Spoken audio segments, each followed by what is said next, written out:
How does one person change the world? Well, sometimes it's not by inventing something new, but by accelerating everything.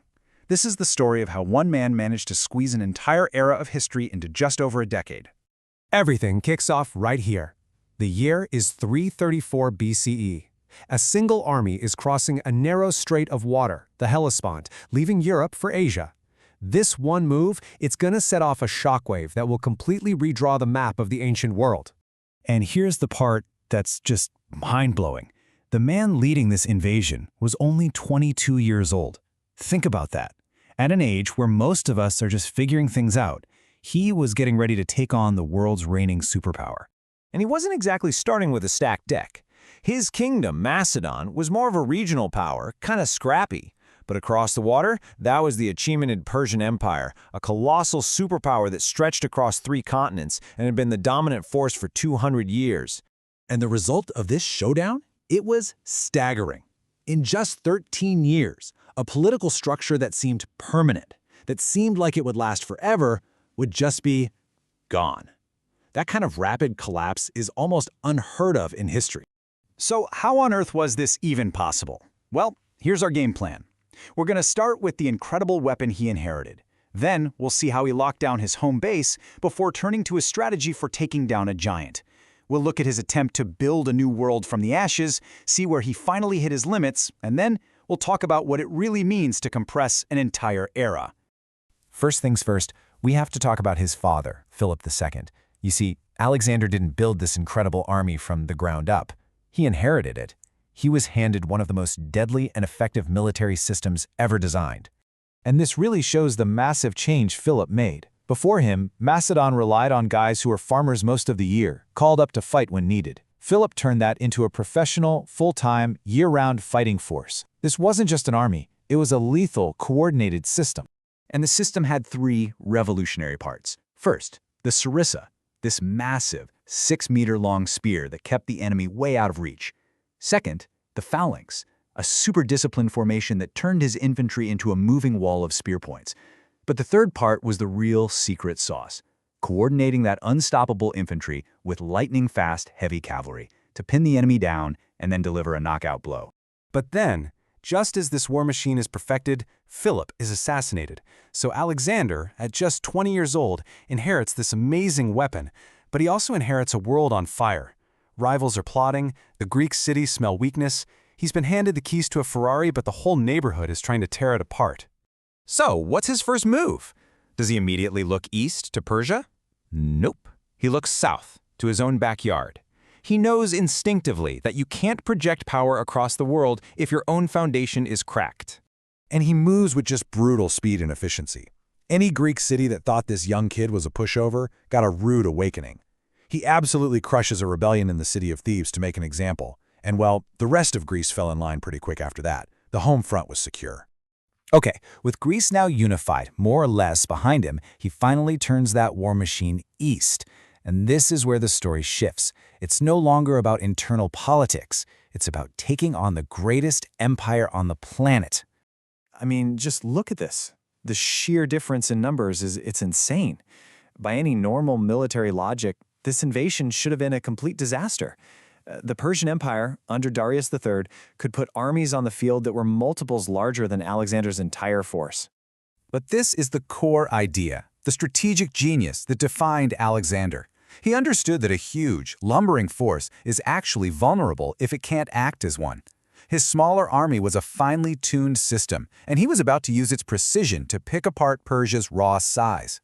And at the 2 biggest battles, Issus and Gaugamela, you see it play out perfectly. The Macedonian system just worked. The phalanx holds the enemy line, the cavalry smashes through a weak point, and Alexander himself leads the charge right at Darius. And when the Persian king turns and flees the battlefield, not once but twice, the empire's authority just shatters. See, an empire doesn't die when its cities fall, it dies when its leader's legitimacy is broken. Winning on the battlefield, though, was really just the beginning. What happened next was an expansion so fast it was more like an explosion, and with it came this radical experiment to try and fuse 2 totally different worlds into one. This timeline is just breathtaking. Seriously, look at this pace. Most empires take centuries to grow. Alexander's detonated across continents in less than a decade. Anatolia, Egypt, Persia, all the way to what we now call Afghanistan and Pakistan. The speed itself became a weapon. So how do you possibly govern a territory this huge, this diverse, conquered this quickly? Well, Alexander wasn't just a conqueror. He was trying to be an integrator. He founded new cities as hubs for administration and Greek culture.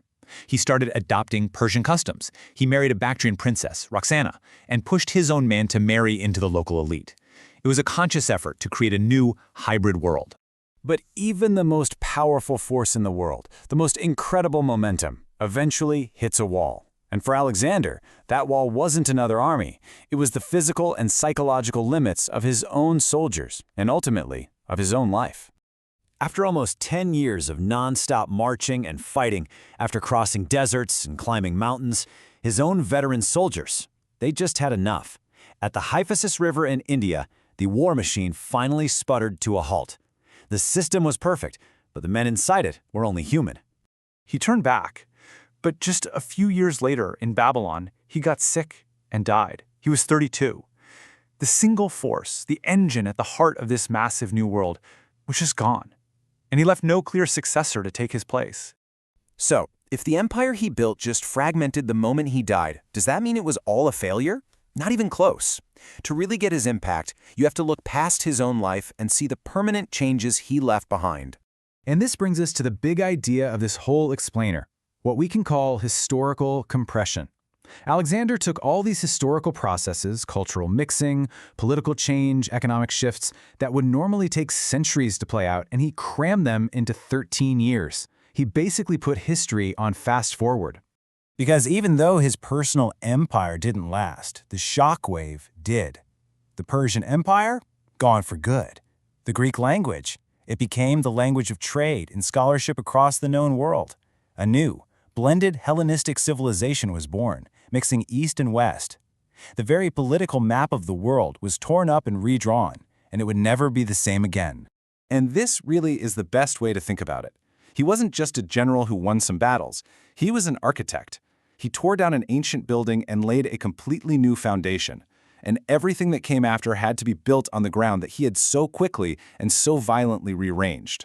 You know, in just 13 short years, Alexander the Great basically compressed an entire era. But what happens when an incredible force like that just disappears? Well, that's what we're digging into today. We're going to explore the shockwave he left behind, that chaotic, yeah, but also incredibly creative aftermath that completely reshaped the world. This one idea, this is the key to understanding everything that comes next. See, Alexander's death wasn't really an ending. It was more like the violent, chaotic, and, believe it or not, creative beginning of a whole new world order. The story stops being about one guy and starts being about the structures he shattered and the new ones that grew in their place. So picture this. Babylon, 323 BCE. The conqueror of the known world is dead at just 32 years old. And here's the kicker. He left behind no clear heir, no stable plan for what comes next. So that huge territory he won through sheer force of will, it starts to crack and fracture almost immediately. And that is the crucial question, isn't it? Does the world just snap back to how it was before? The answer is a definite, resounding no. You see, fragmentation doesn't just erase what happened. You can't put a shattered empire back together again. The only thing you can do is build something totally new from the pieces. Okay, so the first shockwave wasn't really about what Alexander built. It was about what he permanently, and I mean permanently, destroyed. The scale of this change, it's just staggering. On one side, you had the Achaemenid Empire, a stable, centralized superpower that had run the Near East for 200 years. And on the other side, a messy, volatile collection of competing kingdoms. Alexander didn't just beat a king in battle. He totally dismantled an entire geopolitical system. For a huge part of the world, the authority of the Persian Great King was like the political center of gravity. When Alexander got rid of that, he created a power vacuum on a continental scale. It was a shock that the old order just could never recover from. A vacuum was created. But as we know, nature and geopolitics abhors a vacuum. Something had to rush in to fill that space. And that brings us to the second shockwave. After decades of absolutely brutal civil wars between his generals, a new political map started to take shape. Out of all that chaos, you get these successor kingdoms. The big ones were the Seleucid Empire over in Asia and the Ptolemaic kingdom down in Egypt, while Macedon itself remained this contested prize back in Greece. Now, these weren't just military occupations, no way. They were completely new kinds of government. These hybrid states where a Greek-speaking elite class ruled, using the sophisticated established bureaucracies of the East. And this fusion, it would last for centuries, pushing Greek culture deep, deep into Asia. So, while the political world was breaking apart, something else was happening just under the surface. A new kind of integration was taking place, creating this interconnected network that had just never existed before. Think of this as the software for the new world. It wasn't the complex Greek of Plato, it was Koine, a common, simplified version that became the language of business and government from Greece all the way to India. Suddenly, a merchant in Alexandria could easily talk to a bureaucrat in Bactria. For the very first time, ideas could travel way faster than armies. And if Koine was the software, this was the hardware. The cities founded by Alexander and his successors, they weren't just monuments to themselves, they were critical nodes in a brand new network. Places like Alexandria were carefully planned hubs for administration, military power, and trade. They were the engines of this new interconnected world. And what this did was create this self-reinforcing loop. You build new cities, which secure new points for trade. More trade leads to more routes connecting them. A common language makes all that commerce more efficient. And the whole thing comes together to forge a single integrated sphere where goods, people, and ideas could move with a freedom they never had before. And now we get to the final, the longest-lasting, and you could argue the most consequential shockwave of all, the one that would set the stage for the next 1,000 years of history. This timeline shows something really important. That gap of almost 200 years between Alexander's death and Rome's big push to the east. See, this wasn't an immediate effect. It was a long-term structural change. Alexander didn't just hand the world to Rome. He created the conditions that allowed it to rise. Think about it. Before Alexander, a rising Rome would have eventually hit the brick wall of the Persian Empire, a massive, wealthy superpower. But the Rome of the 2nd century BCE, it faced something completely different. A collection of powerful, but also competing kingdoms that had spent 150 years basically fighting each other to a standstill. And this really gets to the core of it. Rome was able to expand eastward because Alexander had already done the impossible part. He had dismantled the single biggest barrier to that expansion. Rome basically just moved into a space that had been violently cleared for them, picking off the successor states one by one. So what's the ultimate legacy of this incredible 13-year explosion of conquest? Well, it wasn't the empire itself, which barely outlived him. No, it was the permanent reconfiguration of the world that he left behind. On one side, you have the short, violent actions of a single life. And on the other, centuries of consequences. He dismantled an empire, and in doing so, created the geopolitical vacuum that let Rome rise.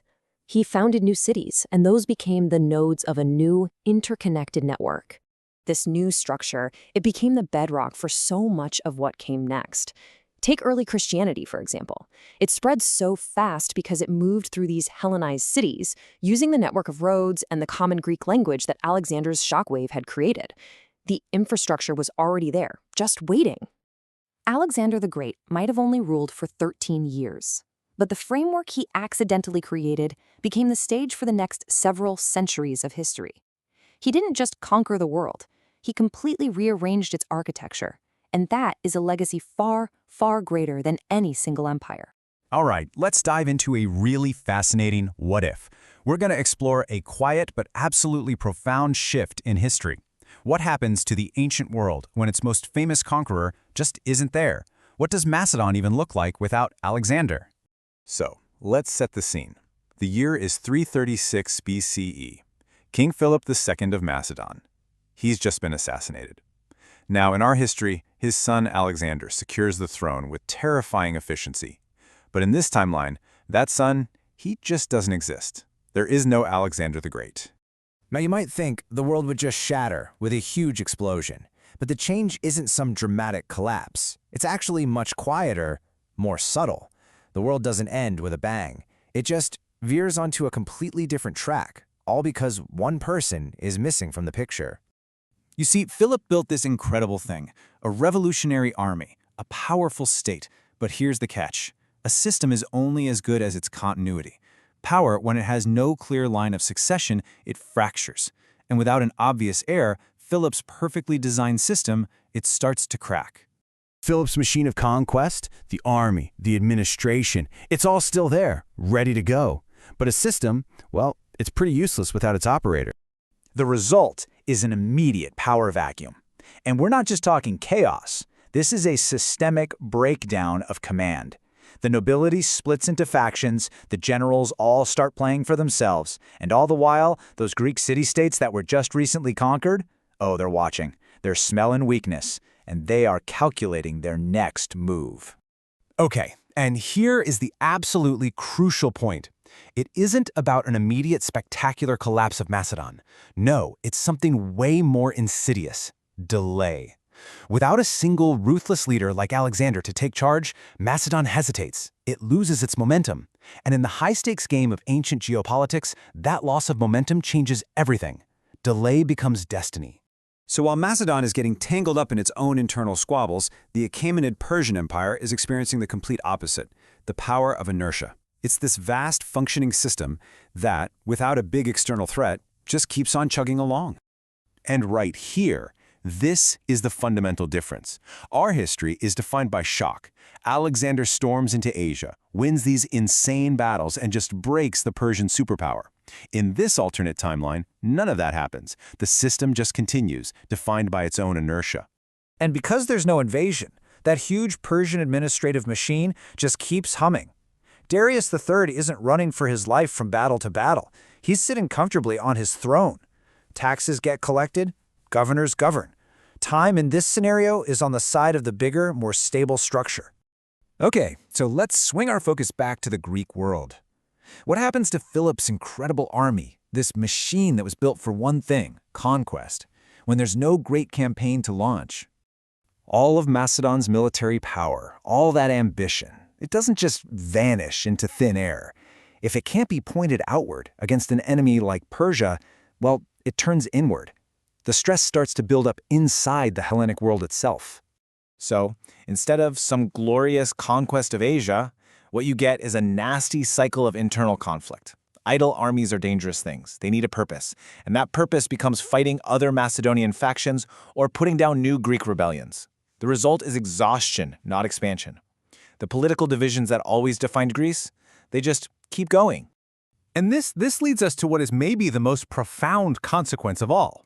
The lack of a conquest means that the great cultural and administrative fusion between the Greek world and the Near East, it never happens. Just think about that for a second. An entire era of history, the Hellenistic age, defined by this incredible blending of Greek and Eastern cultures, is just gone. It's erased. The hybrid world that shaped everything from philosophy to religion simply fails to form.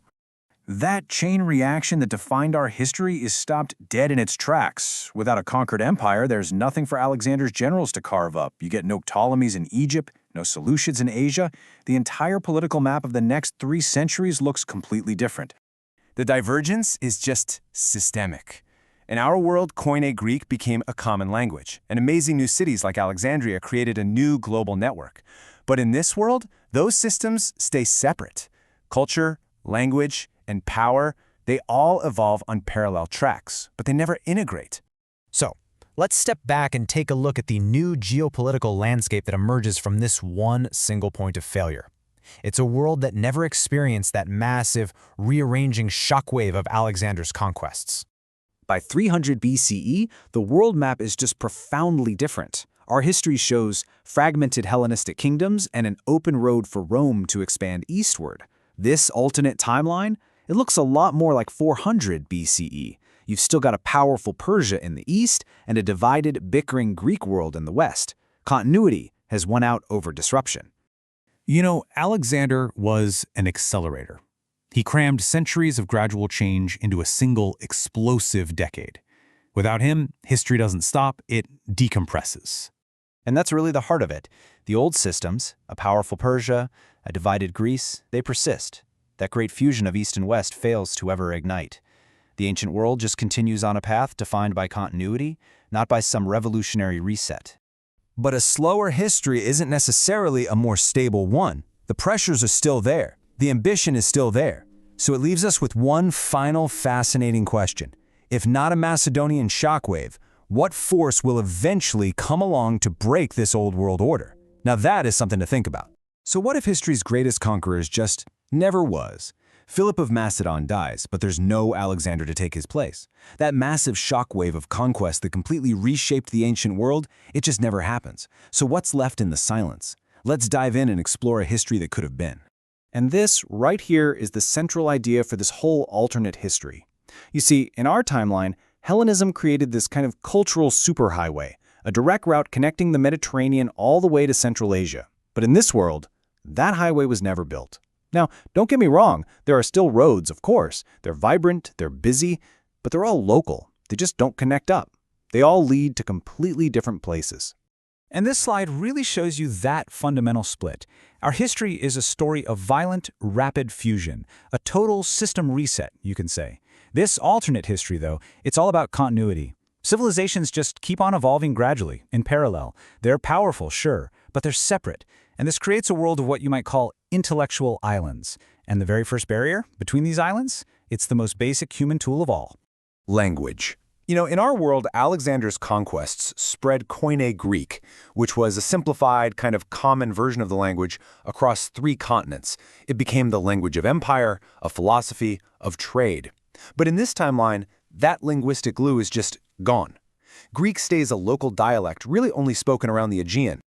Okay, so this table just lays it all out perfectly. On the left, that's our timeline. You can see how Koine Greek created this unified zone for the elite, for the people in charge. But on the right, in our alternate history, it's a total patchwork. Aramaic, Egyptian, Old Persian, they all remain the languages of power, but only in their own regions. There's no common tongue, no shared layer for administration.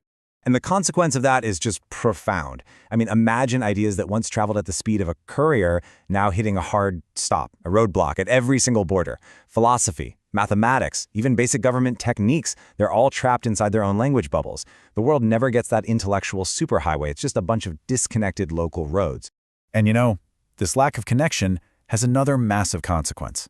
In our history, the fusion of Greek power and Egyptian wealth, well, that gave birth to the new intellectual center of the world, the city of Alexandria. But in this timeline, that fusion just never happens. So it's a great question, right? If there's no central hub, what happens to all the knowledge of the ancient world? Does it just vanish?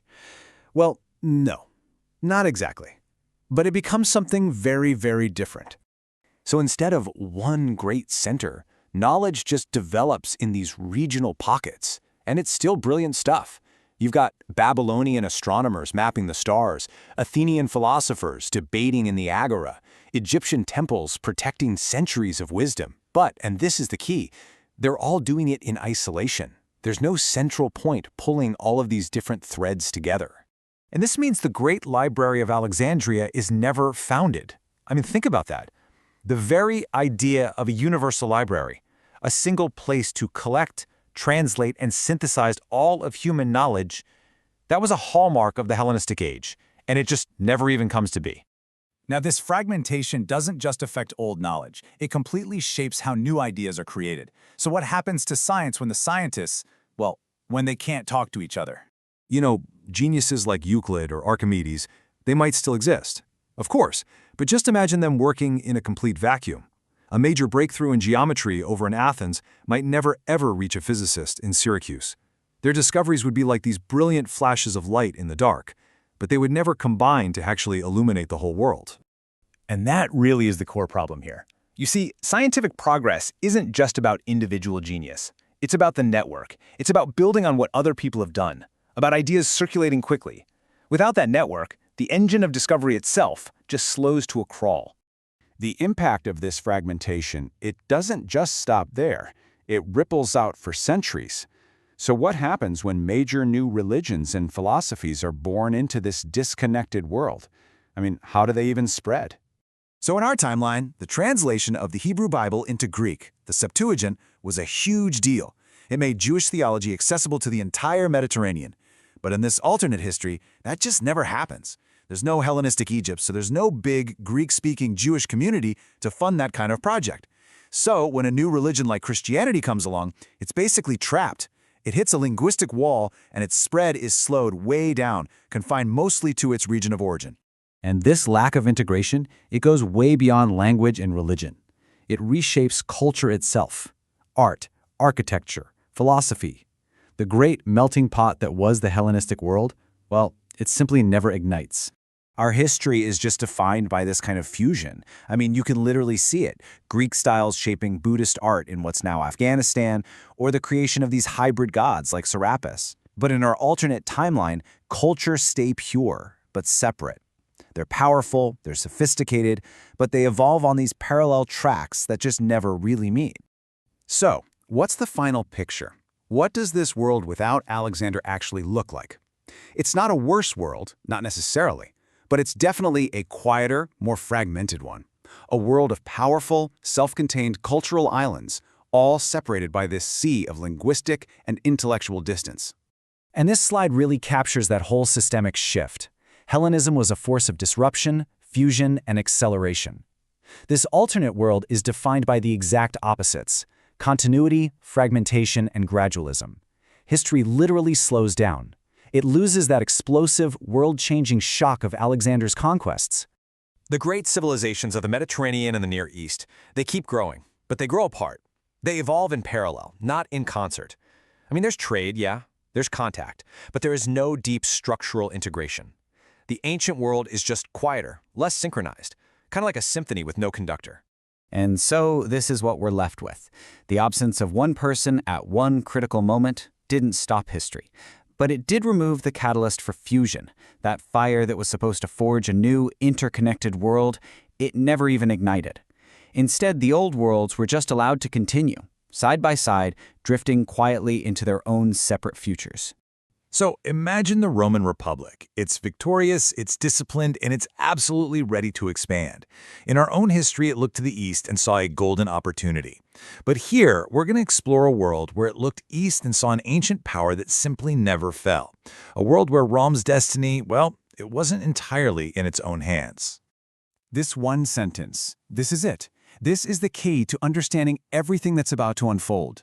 It perfectly frames the huge strategic problem that Rome is facing in this version of history. This isn't just about fighting another war against another kingdom. No. This is about a collision with a system, an empire that never broke. Okay, let's set the scene. You've got to picture Rome around the 3rd century BCE. They've fought some absolutely brutal wars. They've finally subdued the Italian peninsula, and they are feeling pretty good about themselves, especially after taking on Carthage. Their legions are the best in the business, and the Senate is brimming with confidence. So, naturally, they look outward for their next big move. In our timeline, the path was pretty obvious, but here, well, the map looks very, very different. And the contrast here is just a total game changer.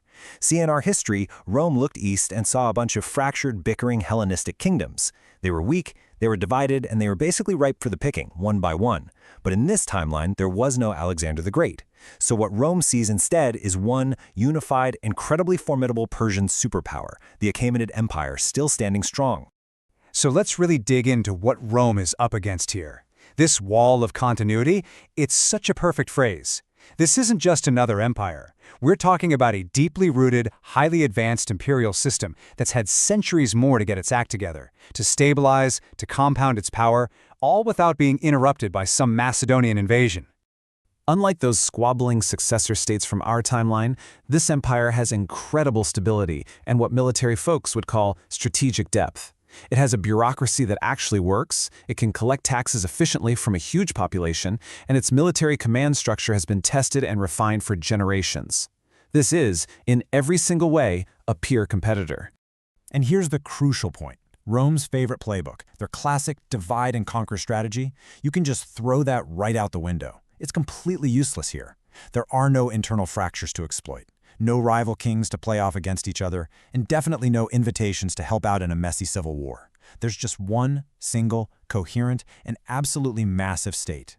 So, faced with this stark new reality, what do you do if you're the Roman Senate?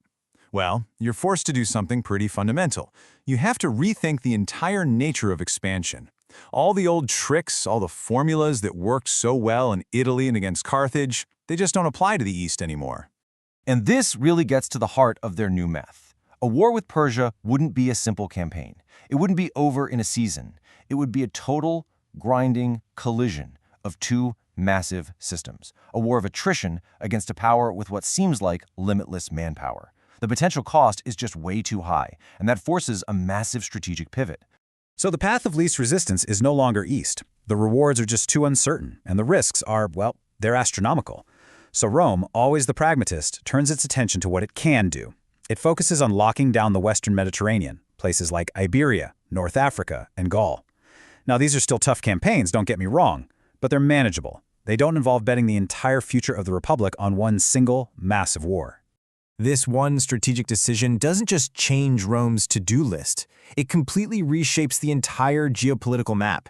You start to see a bipolar world form, centuries earlier than anything like it in our own timeline. Forget the Mediterranean becoming a Roman lake. In this world, it becomes a contested frontier, a hard border. You've got these two totally distinct competing systems developing right next to each other. In the West, you've got the Roman sphere, all about its citizen legions and its control of the sea lanes. And in the East, the Persian sphere, built on massive professional armies and its lock on the trade routes to Asia. Two different currencies, two different military philosophies, two different political systems, just staring each other down across a very clear line in the sand. And this new reality leads to a kind of long-term, tense equilibrium. Instead of that explosive, unchecked Roman expansion that we're all familiar with, you get something a lot more like a Cold War. Border skirmishes become normal. Proxy conflicts flare up along a heavily fortified frontier. Both empires have to constantly adapt to the other, creating this stable but very, very tense balance of power. Okay, now for me, this is where it gets really fascinating. What happens to an empire that's built for infinite expansion when it suddenly slams into a wall it can't get past? Well, these new limits on the outside start to have massive effects on the inside. The very character of Rome itself begins to change. Which, of course, brings us to the biggest question in this whole scenario. Does Rome ever actually become the empire that we know from the history books? I mean, so much of what defined the Roman Empire, its staggering wealth, its scale, its culture, came directly from the relatively easy conquest of the East. So what happens when that giant inheritance is suddenly off the table? If you take away that inheritance, you get a fundamentally different Rome. It's still a great power, for sure. It's the hegemon of the West. But it's just poorer, without all that wealth from Asia Minor. It's less food secure, without the endless grain from Egypt. It's less cosmopolitan, and its entire cultural and administrative DNA starts to shift in a big way. Think about it. In our timeline, Rome basically just soaked up Greek culture like a sponge. It was everywhere. Here, that just doesn't happen. Instead, the major foreign power Rome has to deal with is Persia. So it's Persian ideas about statecraft, religion, and royalty that they're encountering directly. Cultural exchange would still happen, of course, but it would be much more cautious, more selective, more diplomatic. It wouldn't be that total, organic fusion that made our Rome, well, Roman. So let's just pull all these threads together and look at the long-term fallout. How does this one structural shift, the simple survival of one empire, completely change the destiny of another? It really is a perfect chain reaction when you lay it out.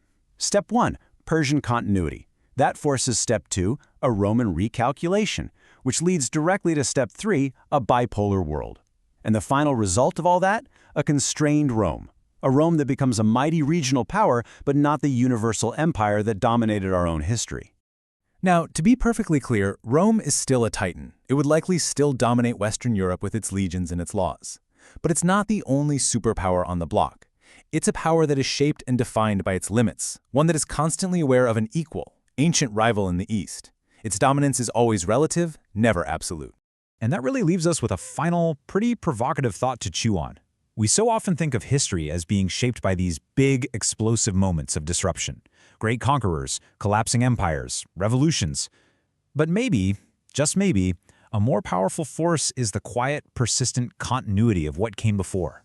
Because, as this whole scenario shows, power thrives in a totally different way when it isn't allowed to just expand into a vacuum, when it's forced to confront a wall.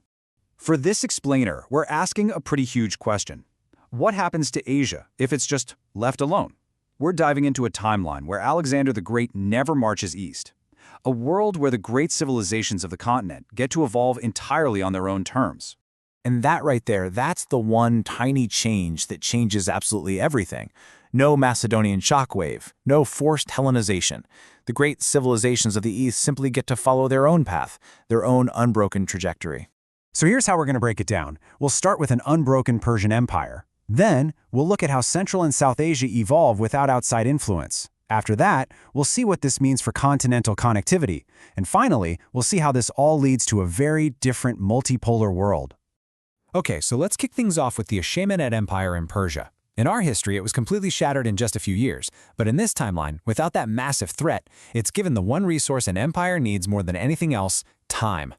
Think about it. In our timeline, the Persian imperial system experienced this sudden traumatic break. In this timeline, we get the exact opposite. The system endures, and with that endurance, you get centuries of stability and slow, gradual reform, not a violent overnight reset. And this kind of continuity has profound consequences. All those complex systems, governance, finance, military strategy, they aren't being reset by crisis, they're maturing organically. You can just imagine the provincial governors, the satraps, refining their tax methods over a century, not to fund some desperate war, but to build long-term prosperity. They get to adapt and improve over generations, which just compounds the empire's strength from the inside out. And this ripple effect, well, it just gets stronger as we move eastward. Without a Greek conquest, Central and South Asia are free to develop along totally different lines, evolving without that layer of Hellenistic culture being forced on them.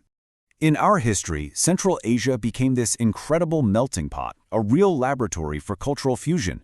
You had Greek kings ruling in what is now Afghanistan, blending Greek and Eastern traditions in art, in language, in just about everything. But in this timeline, that whole hybrid world, it just never happens. There's no Greco-Bactrian kingdom, so the cultural and political landscape is shaped entirely by local traditions and, of course, the influences of the powerful Persian Empire next door. This completely shifts the cultural axis of the entire region. Buddhist art develops, but without any influence from Greek sculpture. Political ideas are drawn from Persia and India, not the Mediterranean. Central Asia's development, for once, just gets to follow its own internal logic. Heading further south, India's great Maurya Empire still rises. But here's the critical difference. Its formation isn't a reaction to some foreign threat on its western border. It's a purely internal process, driven by its own political engine. And this is just so important. The subcontinent's entire imperial story unfolds without any interference from the Mediterranean. There are no treaties with Seleucid kings, no diplomatic exchanges with Greek courts. India's history is entirely its own.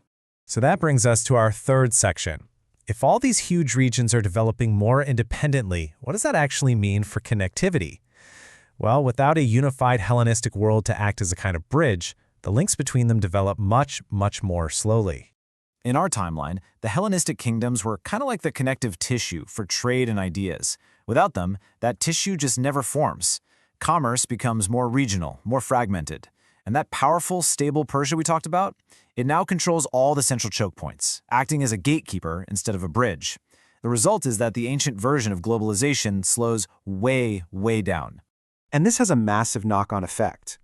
When Han China eventually looks to the west, it's not interacting with a bunch of Greek-influenced states. Instead, it encounters local Central Asian groups, and beyond them, a massive Persian empire that's basically mediating almost all contact with the Mediterranean.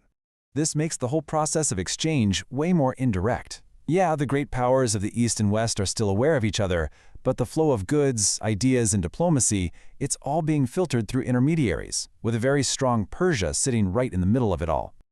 Okay, so let's pull all this together. A continuous Persia, an indigenous Asia, and fragmented connectivity. What does it all lead to? It leads to a world with a fundamentally different balance of power. Our ancient world became increasingly centered on the Mediterranean, right? Greek and Roman culture created a kind of superhighway. But in this timeline, that highway just never gets built. Instead, power stays distributed across several major hubs, and the world's geopolitical center of gravity, it shifts decisively to the east. The result is a much more balanced distribution of influence. You've got a powerful Roman sphere in the west, sure, but it's counterweighted by an even more influential Persian sphere in the center, not to mention the major spheres in India and China. This is what a truly multipolar world looks like. This fragmentation also applies to the spread of ideas. Without those Hellenistic melting pots, big religions and philosophies tend to evolve more locally. Zoroastrianism stays deeply Persian. Indian philosophies expand mostly within South Asia. That rapid, cross-continental exchange of beliefs that we saw in our timeline, it gets delayed, significantly. And this brings us to the ultimate question, doesn't it? If Asia develops uninterrupted, if Persia remains a powerhouse, and if the Mediterranean never becomes the undisputed center of the ancient world, does history's long arc of power even bend in the same direction? In our timeline, Alexander's conquest, for all its brutality, was a great historical accelerator. It was like a bridge that was violently forced into existence, smashing different worlds together and creating something new from the collision. But in this timeline, without that forced connection, that bridge is never built. History doesn't have a sudden violent spike, it just stretches. Civilizations get to evolve at their own pace on their own terms. And when time and influence are distributed that differently, you don't just end up with a different past, you get an entirely different future. You know, it's funny. The biggest changes in history, they're not always these huge, loud explosions. They aren't marked by some great battle or a sudden collapse. Sometimes they're marked by an absence, a quiet moment where something that was supposed to happen just doesn't. And in that silence, a whole new world is born. All right, so we've established the moment our history split. Now we get to see what happens next. We're going to follow those two paths to their logical conclusions, building and comparing two entire civilizations, two worlds that spring into existence from the absence of just one person, Alexander the Great. So, how are we going to do this? Simple. First, we'll pinpoint that exact moment our timeline split. Then, we'll dive into the two worlds that result, one of Persian stability and another of Mediterranean chaos. We'll put them head-to-head for a direct comparison, and then finish up with a key idea that might just change how you think about the speed of history itself. Let's start with that single breakpoint. Okay, so let's set the scene. One single event, or really one non-event, is about to create two completely different futures. So here it is. This is the moment everything changes. It's not a battle, but an empty throne. Philip of Macedon dies, but there's no Alexander to grab the reins and charge into Asia. That vacuum becomes the source code for two entirely different historical operating systems. And from that one change, bam, two foundational scenarios branch out. In scenario A, the Persian Empire doesn't just survive, it thrives, creating a stable world with two competing superpowers. In scenario B, that same power vacuum leads not to stability, but to centuries of regional chaos. Let's start with the world of stability. In this world, the great superpower of the Near East never gets hit with that knockout punch. Instead, it gets something far more valuable: time. See, without Alexander's invasion, the Persian Empire gets the breathing room it desperately needs to fix its own internal problems. Instead of collapsing under pressure, its leaders can actually reform from within. The bureaucracy gets more efficient, the military modernizes, and the whole imperial structure just solidifies. It doesn't just survive, it evolves. It gets tougher. And here's where the whole geopolitical map gets redrawn. As Rome rises, it doesn't expand into a power vacuum in the east. It expands until it hits a solid wall, a powerful, stable Persian Empire. This creates a bipolar world. Seriously, think of an ancient Cold War. You have these two superpowers locked in a tense balance, forcing both of them to strategize in completely new ways. The cultural consequences here are profound. Without that Hellenistic conquest washing over everything, Greek language and thought pretty much stay regional. Persian intellectual traditions continue to dominate the East. I mean, think about it. Without a large Greek-speaking Jewish diaspora in places like Alexandria, the Hebrew Bible might never get its mass translation into Greek. And if that doesn't happen, early Christianity faces a massive linguistic barrier, slowing its spread across the Mediterranean way down. So, the bottom line in scenario A is this. With a strong, stable Persia anchoring the East, the historical trajectory that led to the dominance of Western Europe is significantly delayed, if it happens at all. The world stays balanced between two great powers for a much longer time. Okay, so let's switch gears and move to our second scenario. What if the absence of a conqueror doesn't lead to stability, but, well, the exact opposite? A world of persistent, competitive chaos. In this world, Macedon just turns inward, consumed by civil war. The Greek city-states go right back to their endless squabbling. And Persia? It survives, but it's not that reformed superpower from our first scenario. It's more like an aging empire, often distracted and prone to decay. The result is a giant power vacuum where no one can take control, leaving a chaotic landscape of small, warring states. So how does Rome deal with this? Well, it still expands, but its path is completely different. Instead of inheriting a structured, Hellenized world, it has to cautiously pick its way through this chaotic patchwork of minor kingdoms and city-states, with a Persia that's sometimes weak, sometimes strong. Expansion is just slower and a whole lot less certain. The systemic effect of all this chaos is huge. It slows everything down. With no common language, ideas travel at a crawl. With no single power to secure the trade routes, they're incredibly dangerous. Sure, culture still blends, but only in these little isolated pockets. Knowledge develops in brilliant but separate islands, Athens, Babylon, Egypt, that never really connect into a single continent of thought. The ultimate outcome here is that the whole process of globalization, that deep integration of economies and cultures, is severely delayed. It still happens, but it's a slow, messy, and unpredictable process that emerges organically over centuries, rather than being forced by one single massive shock. All right, so we've seen both worlds, one of structured continuity, the other of chaotic fragmentation. Now let's put them side by side to really understand what makes them tick. And this is the key question.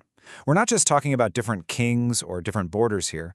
We're talking about fundamentally different historical operating systems. Okay, let's break this down. In scenario A, Eastern power is strong and centralized. In B, it's weaker and way less stable. Look at Rome. In A, it's constrained, forced to focus west. In B, its expansion is simply slower and more regional. But the biggest difference is that last row, globalization. In scenario A, it's slow but structured, happening between two stable blocks. In scenario B, it's slow and totally chaotic, happening in fits and starts all over a fragmented map. The one constant, in both worlds, the spread of culture and religion is dramatically slower without that common Greek language Alexander's conquest provided. This chart really shows the big takeaway. Look at that huge bar for our timeline. That represents a massive, violent compression of history, a rapid integration forced by conquest. Now look at scenarios A and B. They are both incredibly slow in comparison. They represent a decompressed history. Whether it's stable or chaotic, history in these worlds unfolds gradually, over centuries, not in one explosive decade. So let's bring this all together. What does the absence of one man truly tell us about how history actually works? The key concept we need is historical compression. This is what Alexander represents in our history. He was a singular, disruptive force who, in just over a decade, violently smashed together cultures, economies, and political systems that might have taken centuries to connect on their own. So this is the ultimate takeaway. Our two alternate worlds are very different, but they share one crucial feature. They both lack that singular, explosive event. In both timelines, history decompresses. It unfolds over a longer, more gradual timescale. In a world without Alexander, history stretches. It doesn't detonate. And that leaves us with a final thought to chew on. If one person's absence can create such profoundly different yet equally plausible worlds, it suggests there's no single, predetermined path for civilization.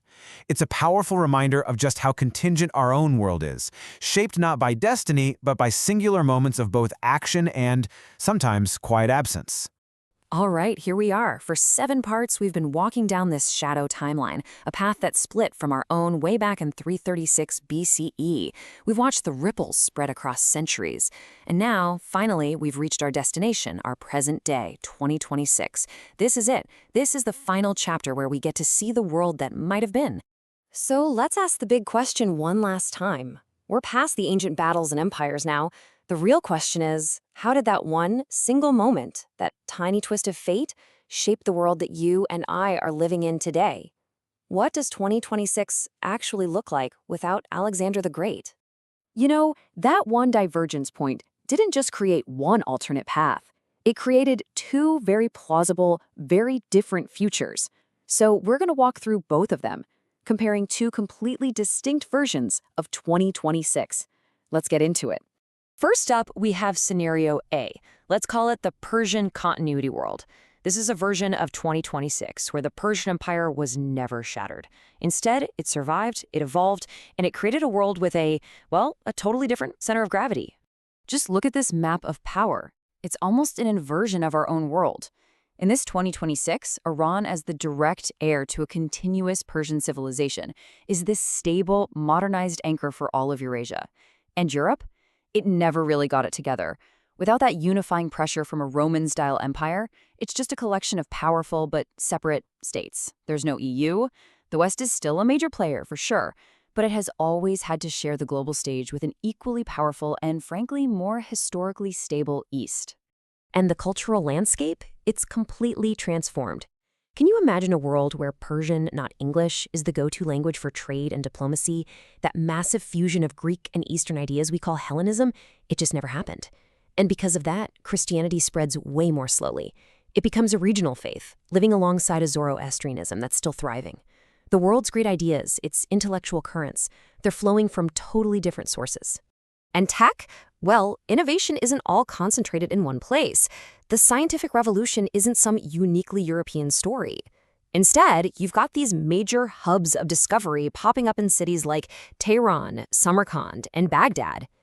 Globalization as we know it is a much, much newer idea, and it's managed cautiously through stable regional blocks, not one single dominant system. This quote just nails the whole idea of the Persian continuity world. In this world, the West is a player, but never the unquestioned access of global power. It's a multipolar world right from the get-go, with a balance of power that our own history, frankly, never even came close to. Okay, now for something completely different. Scenario B, the fragmented Mediterranean. This world isn't defined by continuity, not at all. It's defined by persistent fragmentation, a world where no single power ever manages to achieve lasting dominance. So in this 2026, the Mediterranean never became a Roman lake. It's always a contested space. Maybe an Italian power rises to dominate the West, but it's always kept in check by Persian influence in the East. And without the model of a single unifying empire to look back on, global institutions like the UN, they'd be way, way weaker, if they even formed at all. Culturally, this world is a true mosaic. Without that Hellenistic superhighway for ideas to travel on, languages like Greek and Latin, they only spread locally. Christianity's growth is stunted. It becomes a collection of regional sects, never a world-spanning religion. You get civilizations developing in parallel, on their own tracks, with way less of the cultural mixing that really defined our history. And the economic fallout from all this fragmentation is just immense. I mean, without those interconnected networks to share knowledge, scientific and industrial revolutions are held back maybe by centuries. Trade stays local for much, much longer.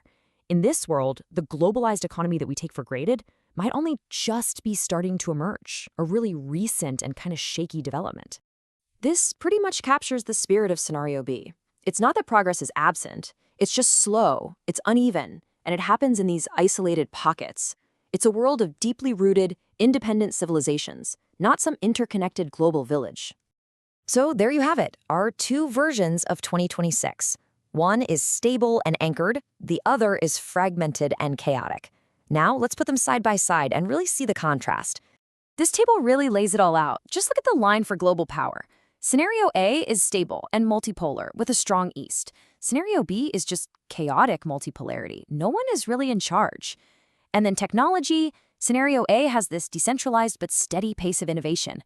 B has these random breakthroughs, but everything is slower overall. It's just two fundamentally different modern worlds, born from the same starting point. And this brings us to the real takeaway of this entire series. The key difference between our timeline and these others isn't just about who won which battle.